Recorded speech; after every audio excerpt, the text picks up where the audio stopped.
Next ఐపీసీసీకి కూడా హైదరాబాద్కి వెళ్ళాలని ఫిక్స్ అయ్యాం. ఈ 2 నెలల్లో మేము ఇంతకు ముందున్న రూమ్ ఫుల్ అయిపోయింది.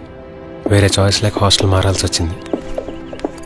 అప్పటి వరకు సిఎస్ స్టూడెంట్స్తోనే ఉన్న నేను ఇప్పుడు ఎవరెవరితోనూ ఉండబోతున్నాను. ఇలా నాకు సంబంధం లేని వాళ్ళతో, రకరకాల ఏరియాల నుంచి రకరకాల చదువులు చదివే వాళ్ళతో నెక్స్ట్ 9 months గడపాలి. ఎక్సైటింగ్. First IPCC class.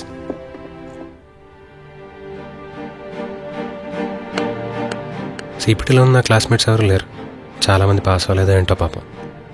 సగం మంది గుంటూరు, విజయవాడలోనూ జాయిన్ అయి ఉంటారు. కోర్స్ గురించి చాలా కొత్త కొత్త విషయాలు తెలుస్తున్నాయి. ఎస్పెషల్లీ ఇంకో 9 months తర్వాత రాయబోయే ఎగ్జామ్ గురించి. ఒక ఎగ్జామ్ పోయినా మళ్ళీ అన్నీ రాయాలంట. అప్పుడప్పుడు 40 marks వచ్చి పాస్ అయినా 59 వచ్చిన వాళ్ళు కూడా ఫెయిల్ అవ్వచ్చంట. ఒకసారి అయితే ఐపీసీసీయే కనుక ఇలా అల్లాటప్పగా చదివితే మీకు చుక్కలు కనబడతాయి. ఒక పక్కా ప్లానింగ్ ప్రకారం, షెడ్యూల్ ప్రకారం కనుక మీరు చదువుకోకపోతే, డైలీ క్లాసెస్లో జరిగింది ఏదైతే ఉందో అది ఏ రోజుకి ఆ రోజు కంప్లీట్ చేసుకోకపోతే మీ జూనియర్స్ మీకు సీనియర్స్ అవుతారు. మీ సబ్ జూనియర్స్ కూడా మీ సీనియర్స్ అయ్యే ఛాన్సెస్ ఉంటాయి. ఇలా రోజు చెప్తూనే ఉంటారు. కొన్ని రోజులు రివైజ్ చేయడానికి ట్రై చేశాను, కానీ మొన్న రివైజ్ చేసింది ఇవాళ మర్చిపోయా. అలాగే ఇవాళ రివైజ్ చేసింది కూడా ఎల్లుండి మర్చిపోతానని అనిపించి ఇంకా వేస్ట్ అనుకున్నాను.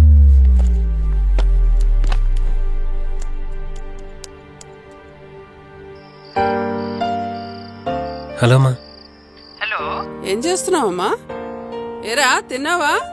తిన్నానమ్మా. నువ్వెలా ఉన్నావు? బాగున్నానురా. హాస్టల్లో ఏం కూర ఇవాళ? అదేదో క్యాబేజీ అంటమ్మా. కట్ చేసింది అదే కానీ వండిందేంటో అర్థం కాలేదు. ఆ ఎగ్ ఎప్పుడు మరి? ఎగ్గా వెడ్నెస్డే అండ్ ఫ్రైడే అమ్మా. ఓ, సండే చికెనా? రోజు బట్టలు వాషింగ్కి ఇచ్చేస్తున్నావు కదా నాని? ఇస్తున్నానమ్మా. 3 daysకి ఒకసారి దోబీ వస్తాడు. దూరంగా ఉన్నప్పుడే అమ్మా నాన్న విలువ తెలుస్తుందంటే నిజమే. రోజుకొకసారి అయినా ఫోన్ చేయకపోతే అమ్మకి టెన్షన్. అందుకే రోజు రాత్రి మాట్లాడతాను. సరే అమ్మా, ఓకే అమ్మా, బాయ్ బాయ్ బాయ్. మంచినీళ్ళు అవి తాగుతూ ఉండమ్మా. సరే అమ్మా, మళ్ళీ మొదలు పెట్టుకో. Bye bye bye.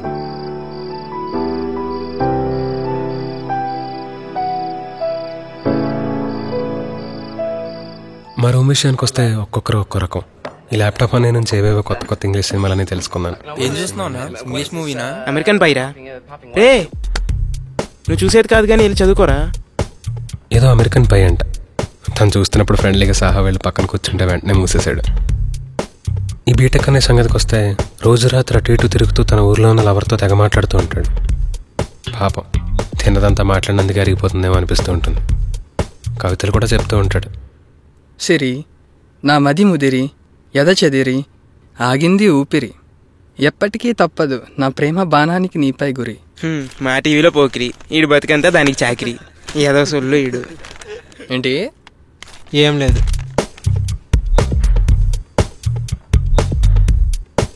ఈ గ్రూప్స్ అన్న ఏమో ఎప్పుడు చదువుతూనే ఉంటాడు. పొద్దున్న ఇంగ్లీష్ పేపర్ నుంచి సాయంత్రం తెలుగు పేపర్ వరకు ఆ రోజు ప్రింట్ అయిన అన్ని పేపర్లు చదివేస్తాడు. 3 months అయింది. ఈ 3 months అంతా రొటీన్గా గడిచిపోతుంది. రోజు లేవడం, రెడీ అయ్యి కాలేజ్కి వెళ్ళడం, మార్నింగ్ సెషన్ అయ్యాక లంచ్, మళ్ళీ ఆఫ్టర్నూన్ సెషన్కి రావడం, ఈవినింగ్ కొంచెం సేపు రిలాక్స్ అవ్వడం, నైట్ హాస్టల్లో డిన్నర్ చేసి పడుకోవడం. ఒక్కటంటే ఒక్కదర యాక్టివిటీస్ కూడా లేవు. స్కూల్లో ఉన్నప్పుడే బెటర్. వీక్కి ఒక గేమ్స్ పీరియడ్ అంటూ ఉండేది. కనీసం ఆ రోజు కోసమైనా వెయిట్ చేస్తూ వీక్ అంతా గడిపేవాళ్ళం. లైఫ్లో ప్రతిరోజు ఎక్సైటింగ్గా ఉండక్కర్లేదు, కానీ అప్పుడప్పుడైనా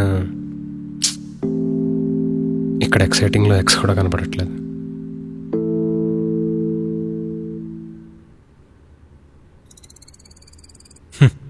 ఏంటో చదువుకునేటప్పుడు తెల్ల గోడ కూడా ఇంట్రెస్టింగ్గానే ఉంటుంది.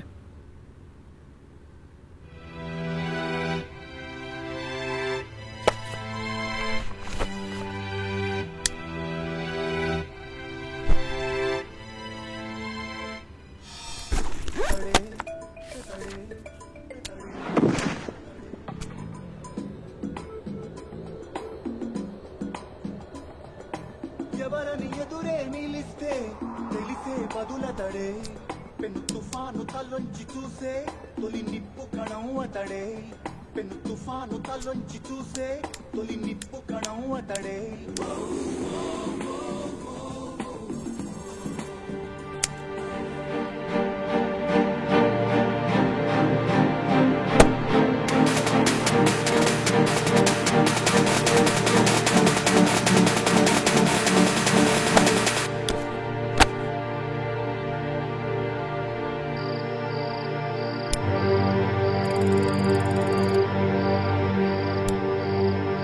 ఏరా తిన్నావా?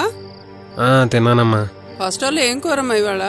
ఏదో చేసాడులే అమ్మా, చూడలేదు. ఏమైంది ఈరోజు? కూరేం బాలేదా? ఇప్పుడు ఇది బాగాలేదంటే నువ్వు వచ్చావన్నా చేయగలవా?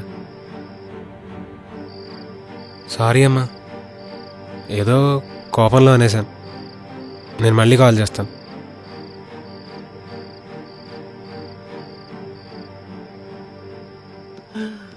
బిల్లు మాత్రం బావా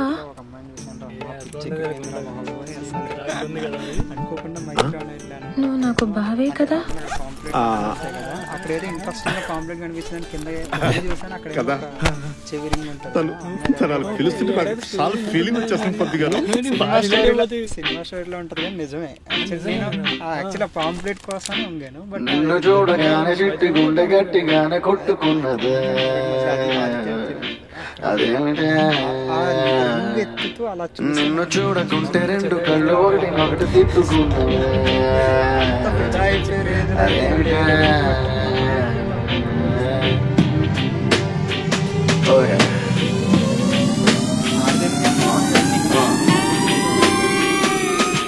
అన్నా ప్లీజ్ కొంచెం ఇయర్ ఫోన్స్ పెట్టుకుంటారా? అండ్ మీరు కూడా పక్క రూమ్కి వెళ్ళి మాట్లాడుకుంటారా? ప్లీజ్ చదువుకోవాలి.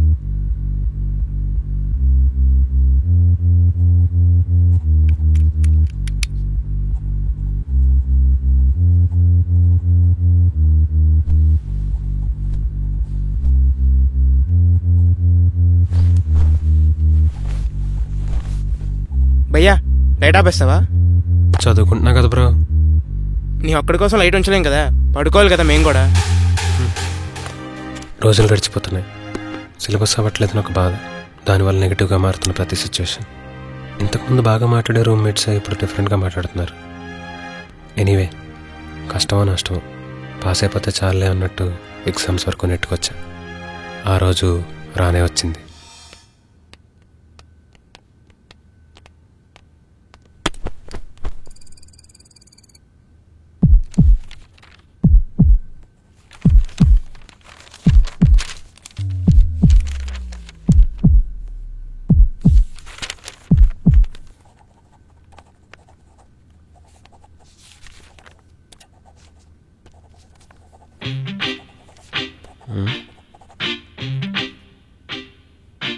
నిన్ను చూడగా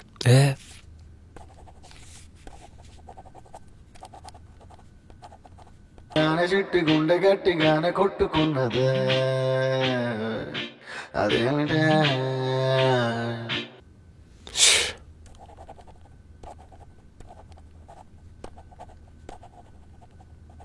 నిన్ను చూడకుంటే రెండు కళ్ళు ఒకటి తిట్టుకున్నవే. అదేమిటే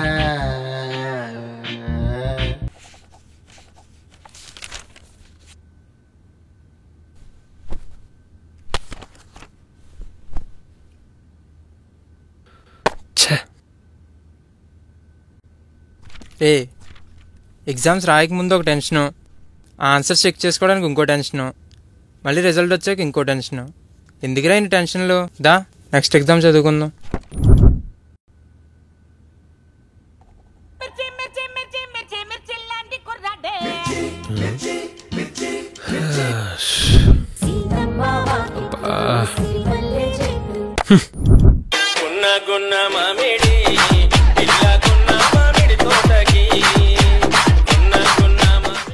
అలా మొత్తానికి ఎగ్జామ్స్ కంప్లీట్ చేశా. అసలైన సీఏ అంటే ఏంటో ఐపీసీసీ రాస్తున్నప్పుడు తెలిసింది. 6 నెలల కోచింగ్, 3 నెలల ప్రిపరేషన్. ఆ 3 గంటలు చూపించడానికి ట్రై చేశా. ఏమవుతుందో రిజల్ట్స్ రోజే తెలుస్తుంది. లాస్ట్ 1.5 ఇయర్లో ఎన్నో కొత్త విషయాలు నేర్చుకున్నా. అమ్మా నాన్నలకు దూరంగా ఉండటం, డబ్బులు విలువేంటో, మార్కులు విలువేంటో, ఇలాంటి చాలా విషయాలు తెలిసాయి. నా చిన్నప్పటి నుంచి లాస్ట్ ఎగ్జామ్ అయిన వెంటనే చాలా హ్యాపీగా అనిపించేది. కానీ ఇప్పుడు అర్థమైంది, అలా హ్యాపీగా ఫీల్ అవ్వడానికి రీజన్ ఇన్నాళ్ళు నేను ఎగ్జామ్స్ అన్ని బాగా రాయడం వల్లనే. ఖచ్చితంగా పాస్ అవుతామని తెలుసు కాబట్టి. కానీ ఈసారి ఏమవుతుందో అర్థం కావట్లేదు. మళ్ళీ ఇంటికి వచ్చా, మళ్ళీ అదే కేర్, అదే స్పెషల్ ట్రీట్మెంట్. చాలా రోజుల తర్వాత నేను ఇంటికి వచ్చానని సంతోషం, కానీ నాలో చిన్న గిల్టీ ఫీలింగ్. వాళ్ళు ఇన్నాళ్ళు నా కోచింగ్కి, హాస్టల్స్కి ఖర్చు పెట్టిందంతా ఏం ఆలోచించాలన్న రిజల్ట్స్ ఎవరు కాగాల్సిందే.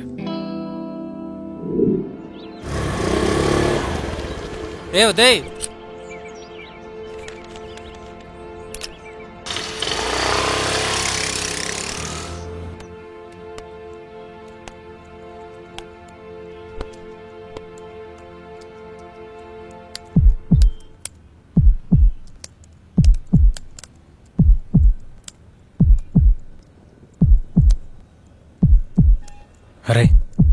ఒకసారి ఆగరా. లాస్ట్ టైం లాగా మా అన్నయ్యకి ఒకసారి కాల్ చేద్దాం రా, అప్పట్లాగే పాస్ అవుతామేమో. రే, హైదరాబాద్లో పాస్ అయ్యి కాకినాడలో ఫెయిల్ అవ్వలేరా, అంత టెన్షన్ పడకు.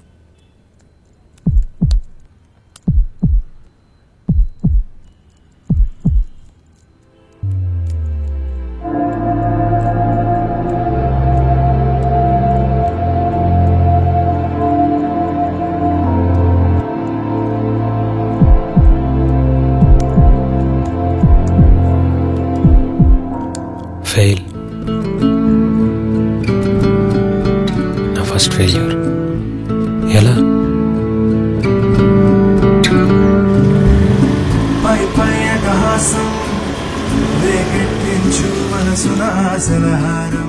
ఫెయిల్యూర్ అంటే ఎలా ఉంటుందో అర్థమైంది.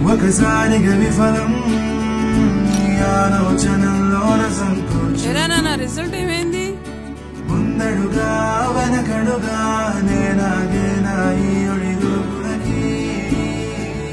పోయిందమ్మా. ఉదయ్ ఇలా వచ్చి కూర్చో ఒకసారి. సిఏ అనేది టఫ్ కోర్స్, కొంచెం టైం పడుతుంది. నెక్స్ట్ టైం డెఫినెట్గా పాస్ అవుతావు, నువ్వేం బాధపడుకో. అమ్మ నాన్న పర్వాలేదు మళ్ళీ ట్రై చేయొచ్చు అంటున్నా, లోపల వాళ్ళు బాధపడుతున్నారేమో అని అనిపిస్తోంది. సిఏ అంటే ఇలాగే ఉంటుందిరా, ఇలా అయిపోతే ఎలాగా, ధైర్యం తెచ్చుకోవాలి చెప్పారు, చాలానే చెప్పారు. కానీ చాలా గిల్టీగా ఉంది. ఏం తప్పు చేశాను? చదివింది సరిపోలేదా? ఎగ్జామ్ టెన్షన్ వల్ల తప్పులు మరీ ఫెయిల్ అయిన దారుణంగా రాశాను. పూర్తిగా సర్దుకున్నానో లేదో తెలియదు, కానీ నెక్స్ట్ అటెంప్ట్కి మళ్ళీ హైదరాబాద్ బయలుదేరాను. Second attempt, same hostel, same room, same books, same syllabus, same exams. Hey Uday, ఏంటిలా మళ్ళీ ఎగ్జామ్స్ ఏమయ్యాయి? అది పోయిందన్నా. ఓ ఏం పర్లేదు బ్రదర్, సీఏ కదా, అలానే ఉంటుంది. ఎంతమందిని చూడలేదు హాస్టల్లో. కానీ మాకు మాత్రం మమ్మల్ని ఇలా చూసుకోవాలని లేదన్నా. కూల్ సాహా, అంత ఫ్రస్ట్రేట్ అవ్వకు, ఈసారి అయిపోతుందిలే. బై ద వే నాకు జాబ్ వచ్చింది ఇన్ఫోసిస్లో. ఇవాళ మీకు నా ట్రీట్. కమాన్, జస్ట్ అలా బయటికి వెళ్ళి తినేసి వద్దాం. రేపటి నుంచి మీ షెడ్యూల్ మీదే. ఒక 5 minutes అన్నా, రెడీ అయ్యి వస్తాం.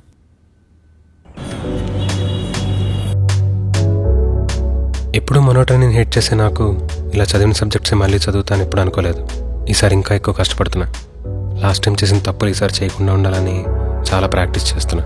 అప్పుడప్పుడు ఎండల వల్ల, హాస్టల్ ఫుడ్ వల్ల స్టూడెంట్ లైఫ్ ఎంజాయ్ చేస్తున్న వాళ్ళని చూసి నా పొజిషన్ మీద నాకే చిరాకేసేది. కానీ ఈసారి అలాగైనా పాస్ అయిపోవాలి. పాస్ అయితే అన్నీ సర్దుకుంటాయని ఏదో చెప్తూ ఉండేది. డైరీలో కొత్తగా రాయడానికి ఏం లేదు.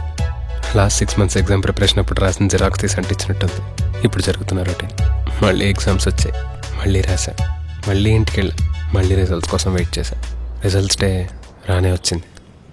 కరెంట్ లేదన్నా? కరెంట్ లేదు తమ్ముడు. మీరిద్దరు ఎప్పుడు రిజల్ట్స్ కోసం వస్తారు కదా? అవునన్నా. సంవత్సరం మధ్యలో ఈ రిజల్ట్స్ ఏం తమ్ముడు? ఉందిలే అన్న ఒకటి. రే అన్నయ్యకి ఒకసారి కాల్ చేద్దామా? లాస్ట్ టైం సిపిటీలో పాస్ అవుతాం. కానీ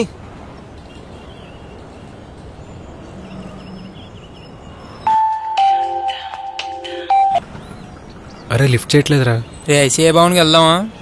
వాళ్ళే బోర్డు మీద పేస్ట్ చేస్తారు కదా. పద వెళ్దాం.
నువ్వేంటి ఇక్కడ?